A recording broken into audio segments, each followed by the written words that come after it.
ओम शांति। आज 14 Feb Valentine day के नाम से जाना जाता है।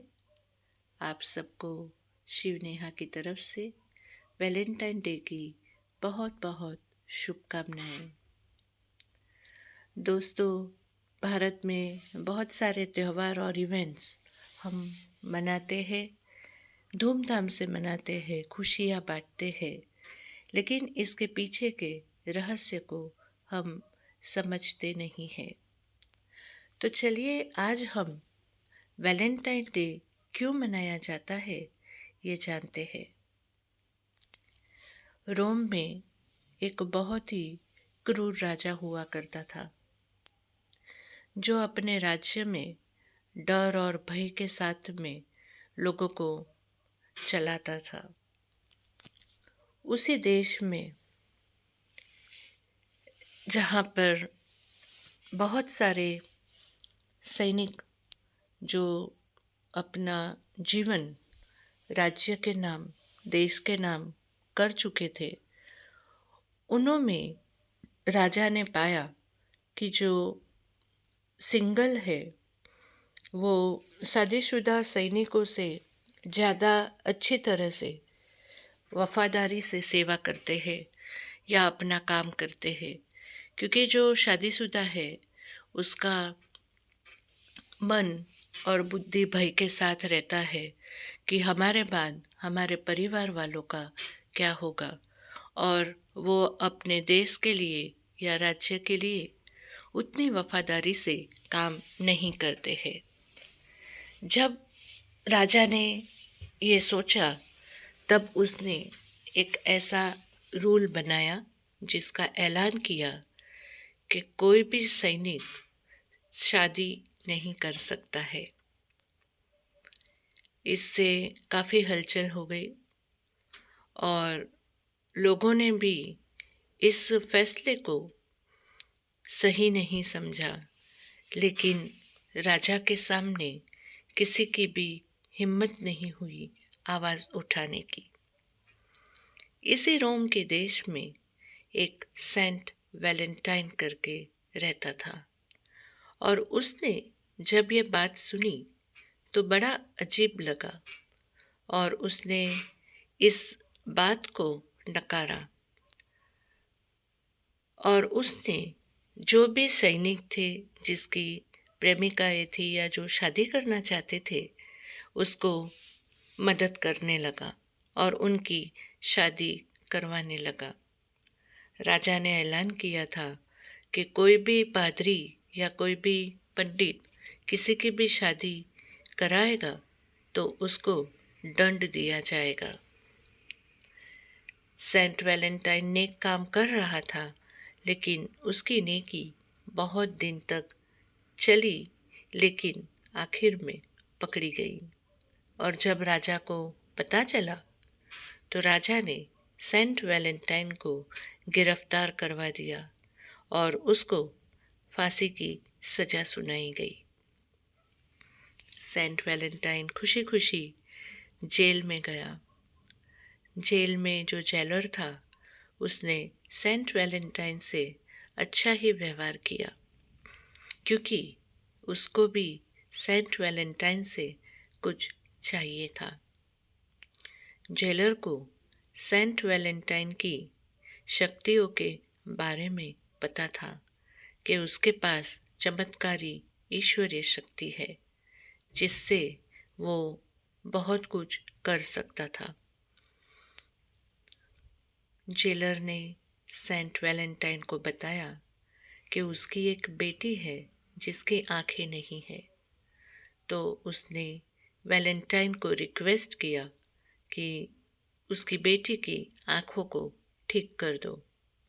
वैलेंटाइन जो नेक दिल था, उसने जेलर को कहा कि ठीक है, अपनी बेटी को ले आना। और अपनी बेटी को जब जेलर ले आया तो वैलेंटाइन ने अपनी ईश्वरीय शक्ति से उनकी आंखों की रोशनी को ठीक कर दिया और वो देखने लगी। उसने सबसे पहले सेंट वैलेंटाइन को देखा। और उसके लिए उसे रिस्पेक्ट भी हुई। धीरे धीरे बेटी और वैलेंटाइन में दोस्ती हो गई। रोज आपस में मिलने लगे जेल में, और वो दोस्ती प्यार में बदल गई। आखिर वो दिन आया जिस दिन वैलेंटाइन को फांसी लगनी थी, और वो डेट थी 14 फेब। जेलर ने वैलेंटाइन को पूछा कि आपको कोई आखिरी इच्छा आपकी है? तो वैलेंटाइन ने कहा उसे एक पेन और पेपर चाहिए। उसको पेन और पेपर दिया गया और उस पे उसने सिर्फ लिखा तुम्हारा वैलेंटाइन, और जेलर को कहा कि इस कागज में जो लिखा है उसे तुम्हारी बेटी को दे देना। बेटी ने जब चिट्ठी खोली तो उस पे लिखा था तुम्हारा वैलेंटाइन। तो ऐसे ही 14 फेब वैलेंटाइन डे के नाम से जाना गया। दोस्तों, कहाँ खो गए आप सब? चलिए, ये तो हुई ये बात की वैलेंटाइन डे की, रहस्य की। अब वैलेंटाइन डे कोई लोग मानते हैं कि सिर्फ प्रेम करने वालों के बीच में ही मनाया जाता है, पर ऐसा नहीं है। वैलेंटाइन डे किसी के लिए भी आपको सद्भावना है, प्यार है, चाहे वो अपना बेस्ट फ्रेंड हो, अपने भाई बहन हो, अपनी माता पिता हो या परिवार के लोग हो, उन सब के साथ हम मिलकर वैलेंटाइन डे मना सकते हैं। अब वैलेंटाइन डे बदली होकर वैलेंटाइन वीक बन गया है। 7 फरवरी से 14 फरवरी तक अलग अलग दिन पर अलग अलग रीति से इस डेज को मनाया जाता है, जो आप सब जानते ही हैं, लेकिन फिर भी मैं यहाँ पर कहना चाहूँगी। 7 तारीख को रोज़ डे के नाम से मनाया जाता है। एक दूसरे को रोज़ देकर प्रेम का जो प्रतीक है रोज़, उसे देकर एक दूसरे के आपसी प्रेम को व्यक्त किया जाता है। तब 8 फरवरी को प्रपोज डे मनाया जाता है। प्रेम करने वाले एक दूसरे को प्रपोज करते हैं कि शादी करेंगे या वैलेंटाइन मेरा बनोगे, या अलग अलग जो भी अपने हिसाब से प्रपोज करते हैं। फिर आती है 9 फेब, वो चॉकलेट डे के नाम से मनाया जाता है। एक दूसरे को चॉकलेट देकर चॉकलेट जैसी मिठास संबंध में बनी रहे, ये जताया जाता है। फिर 10 फरवरी को टेडी डे मनाया जाता है। टेडी बेयर, जैसे बच्चों को टेडी बेयर देने से खुशी मिलती है, तो ऐसे ही इस दिन को टेडी बेयर के नाम से, टेडी डे नाम से मनाया जाता है। फिर आता है 11 फेब। 11 फेब प्रॉमिस डे के नाम से मनाया जाता है। एक दूसरे को प्रॉमिस करते हैं। फिर 12 तारीख को हग डे के नाम से मनाया जाता है। एक दूसरे को गले मिलकर इस दिन को मनाते हैं। बाद में 13 फरवरी को किस डे के नाम से मनाया जाता है। और लास्ट में 14 फरवरी जो वैलेंटाइन डे के नाम से मनाया जाता है। आपस में मिलकर एक दूसरे को प्रेम का इजहार करते हैं। पूरे दिन कोई रोमांटिक फिल्म देखते हैं, होटल में जाते हैं, और बहुत सारी अलग अलग रीत से मनाते हैं। तो दोस्तों, अब ये मैं आपको पूछना चाहती हूँ कि इस वैलेंटाइन डे को मनाने से फ़ायदा क्या है? कई बार ऐसा भी होता है, ये साल जो वैलेंटाइन है, वो अगले साल चेंज हो जाता है और उसके बाद के साल भी चेंज हो जाता है। तो क्या कभी हमने भगवान को अपना वैलेंटाइन बनाने का सोचा? आइडिया कैसी लगी? ज़रूर मुझे बताना।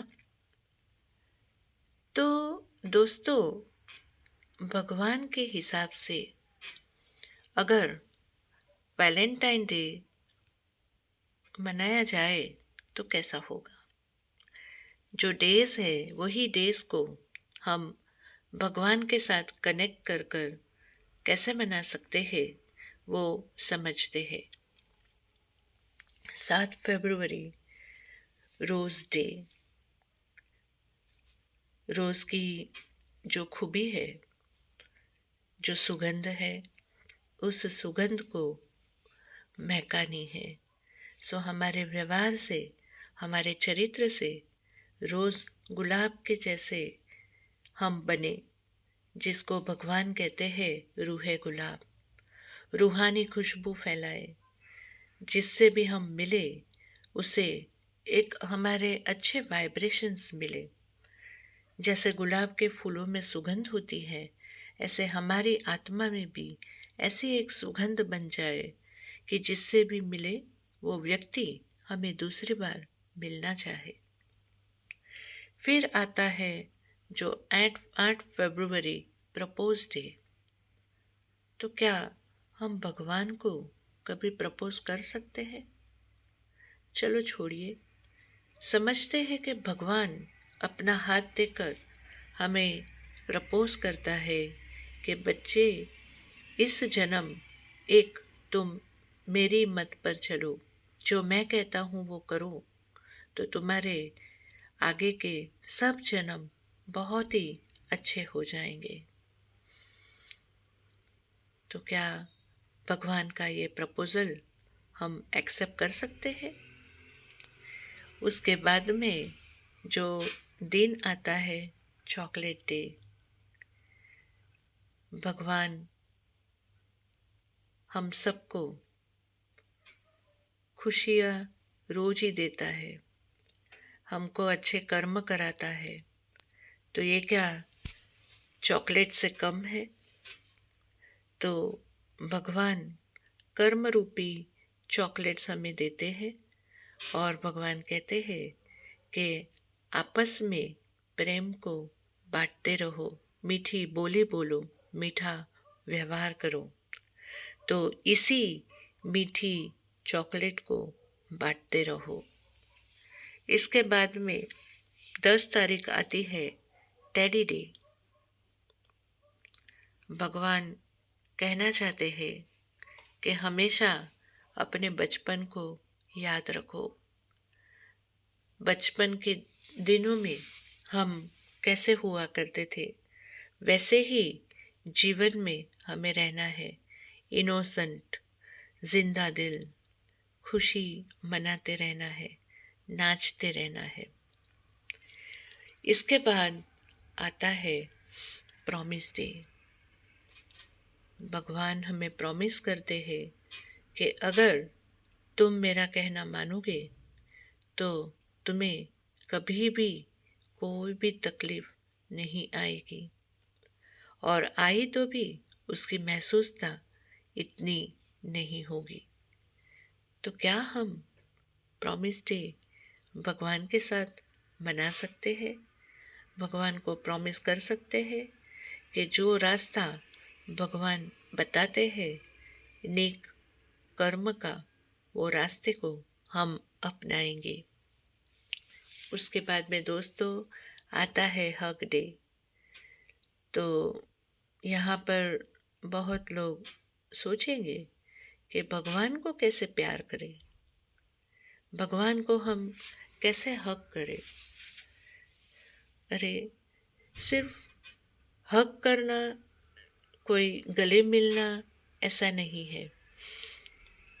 भगवान को भी हम हमेशा आँखों में बसाकर, दिल में बसाकर हग कर सकते हैं। उसके बाद में आता है किस डे। तो भगवान को हम फ्लाइंग किस दे सकते हैं, भगवान को हम किस भी कर सकते हैं। तो भगवान के साथ हम किस डे मना सकते हैं।